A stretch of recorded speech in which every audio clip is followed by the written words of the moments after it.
నమస్తే అండి. మనమందరం ఈజీగా పెంచుకునేటువంటిది బొప్పాయి చెట్టు అండి. దాదాపు ఇది త్వరగానే మనకి పంట అనేటువంటి చేతికి వస్తుంది. ఒక 6 మంత్స్‌కి 8 మంత్స్ లోపే మనకి పంట చేతికి వస్తుంది, కొంచెం వాటర్ ఎక్కువగా ఇస్తే. ఇది ఆల్రెడీ పడి మొలిచిన చెట్టు అండి.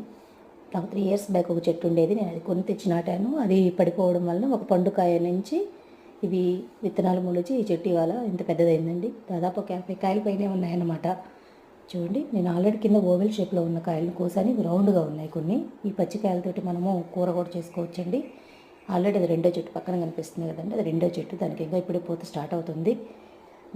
విడిగా పెట్టేస్తే మనకి టేబుల్ మీద ఈ కలర్ చెట్టుకే వచ్చినప్పుడు విడిగా పెట్టేస్తే త్వరగా మగ్గుతాయండి. లేకపోతే ఏంటంటే పేపర్లో చుట్టి అంతా చేసేపాటికి మగ్గేపాటికి ఏంటంటే కొంతైనటువంటిది కాయ అయినటువంటిది డ్యామేజ్ అవుతుంది.